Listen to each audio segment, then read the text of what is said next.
Halo, assalamualaikum warahmatullahi wabarakatuh. Salam jumpa, salam sehat, dan salam sukses selalu untuk kita semua. Pemirsa yang budiman, kucing dan manusia adalah sama-sama makhluk ciptaan Allah Subhanahu wa Ta'ala.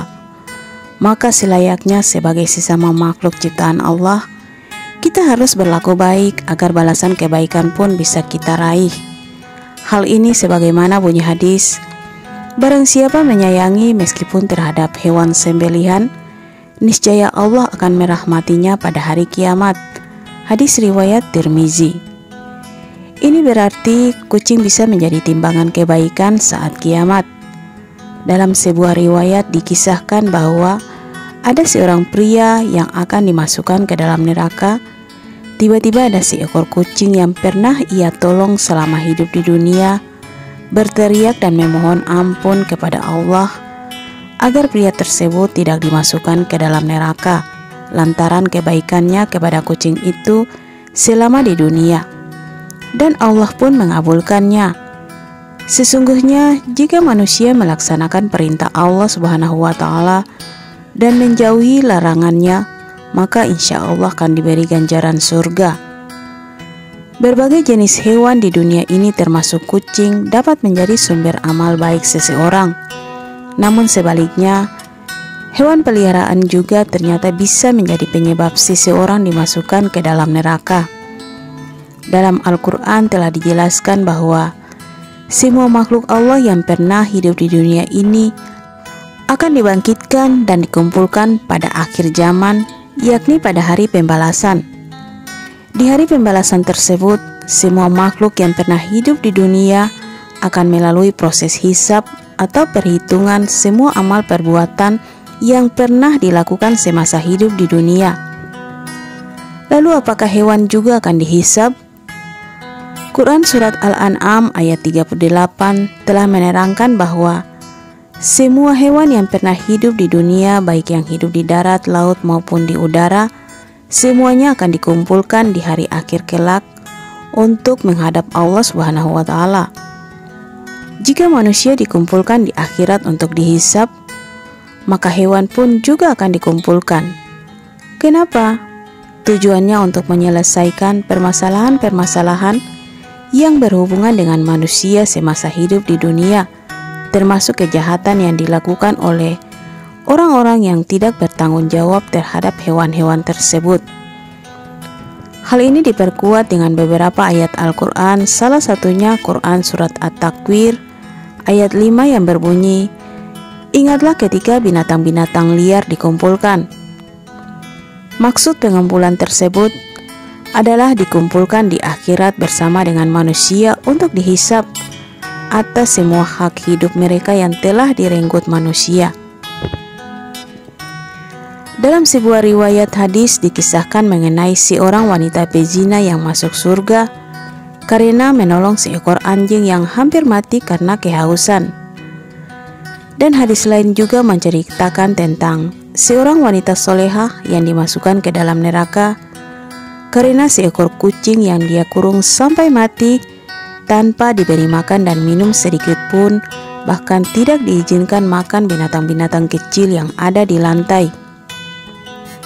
Dari kedua hadis ini terlihat jelas bahwa seseorang yang ahli ibadah pun tidak menjamin dia bisa menjadi penghuni surga akibat perilaku buruknya yang tidak memiliki rasa kasih sayang kepada sesama makhluk Allah.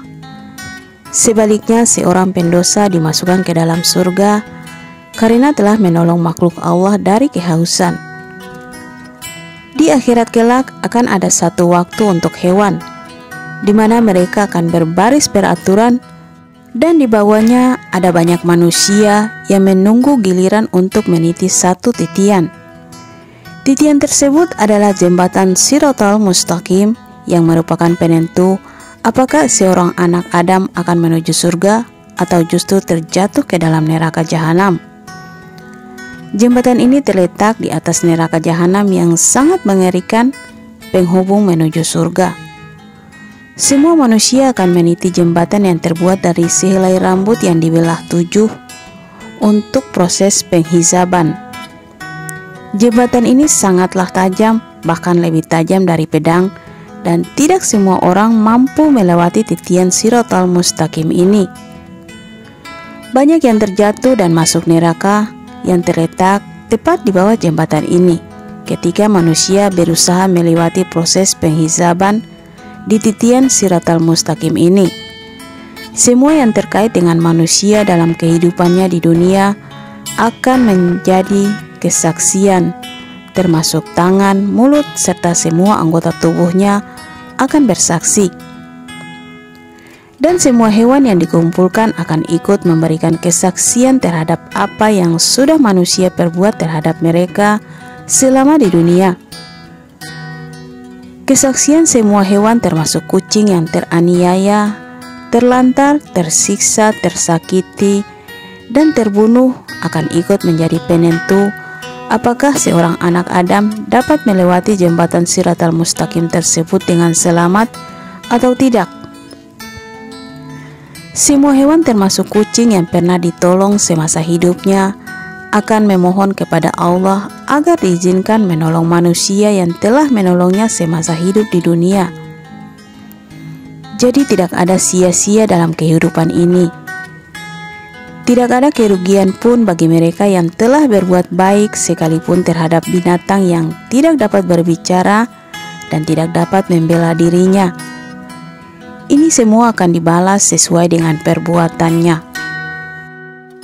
Semoga kita bukan termasuk golongan manusia zalim yang suka menelantarkan, menyiksa, menganiaya, membunuh dan mengambil keuntungan secara sepihak dari hewan-hewan yang menjadi sahabat manusia. Jadi aktivitas memelihara dan memberi makan kucing bukanlah perbuatan yang tidak ada artinya. Aktivitas tersebut merupakan sunnah Nabi yang bisa menjadi ladang pahala. Wallahu a'lam bishawab. Oke pemirsa yang budiman, itulah yang akan dilakukan kucing di hari pembalasan kelak. Semoga bermanfaat dan menginspirasi. Sampai jumpa lagi di episode berikut di channel yang sama. Jangan lupa like, komen, dan subscribe. Terima kasih. Wassalam.